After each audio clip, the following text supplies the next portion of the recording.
On sait presque tout du Z Fold 4. Rappelez-vous, il y a quelques semaines, je vous ai sorti une vidéo entière sur le sujet. Elle devrait s'afficher juste ici, normalement. Dans celle-ci, j'aborderai le design, les potentielles nouveautés de celui-ci. Et ça fait quelques jours, même voire une semaine, qu'on a des informations dites concrètes sur les caractéristiques du téléphone. On est là, on se rapproche de la vérité, on se rapproche du jour final de la sortie de celui-ci. Bonjour à tous et bienvenue dans cette nouvelle vidéo. C'est encore une fois Hugo sur la chaîne Gigatop. Allez, c'est parti!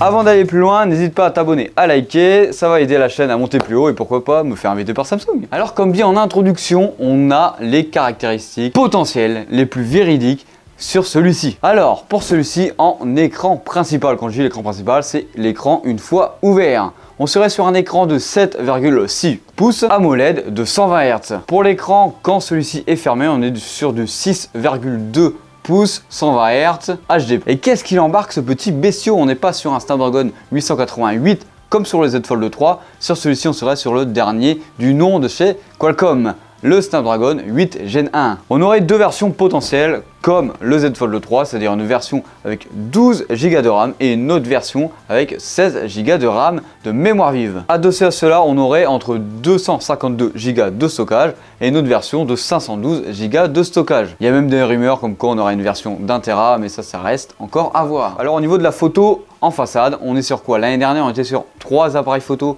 de 12 mégapixels. Cette année, on devrait avoir enfin un upgrade et pas rester sur des vieux capteurs de la guerre ZZ. En caméra principale, on serait sur du 50 mégapixels. Sur l'ultra grand angle, on serait sur un 12 mégapixels. Et pour le zoom optique x3, on serait sur du 12 mégapixels. Donc on voit que le capteur principal aura upgradé. Pour le reste, ça suffit largement, 12 mégapixels. De toute façon, c'est le logiciel qui est à l'intérieur du téléphone qui fait le taf dans la photo. Celui-ci tournera bien sûr sous Android 12 et la dernière version de One UI. En plus de cela, on sera sur une batterie de 4400 mAh et une simple recharge rapide de 25 watts. Alors là, on passe sur des rumeurs à prendre par parcimonie. C'est vraiment à prendre avec des pincettes parce que c'est vraiment des rumeurs.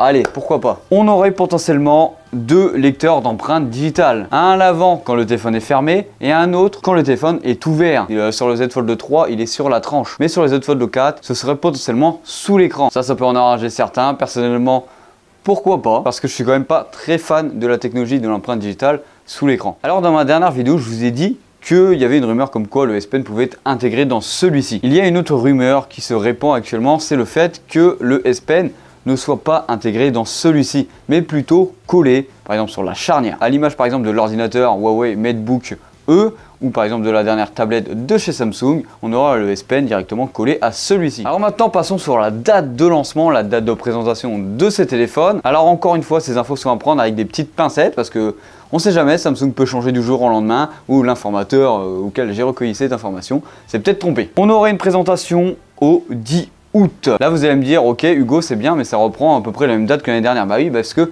Samsung ils n'ont pas pour habitude de changer leurs habitudes quoi. Du coup à la suite de cette présentation on aurait les précommandes qui seraient ouvertes comme l'année dernière. Et là vous allez me dire ok on précommande notre téléphone et celui-ci va arriver quand? Alors théoriquement le 26 août ces téléphones sortiront sur les étagères, sur les étals dans les magasins. Et comme vous le savez si vous avez déjà précommandé un téléphone chez Samsung, il arrive souvent avant la date de sortie réelle. Par exemple pour mon Z Fold 3 je l'ai reçu une semaine et demie après la présentation, donc presque 2 semaines avant sa sortie en magasin. Et ce téléphone sera disponible en plusieurs couleurs, en photon black, en vert et en beige. Quels atouts ou quelles fonctionnalités tu aimerais bien avoir en plus sur ce potentiel, ce futur Fold 4? Mets-moi en commentaire et si tu kiffes les nouvelles nouveautés de celui-ci. Allez, n'hésite pas à t'abonner, à liker. C'était encore une fois Hugo sur la chaîne Gigatop. Allez, bisous!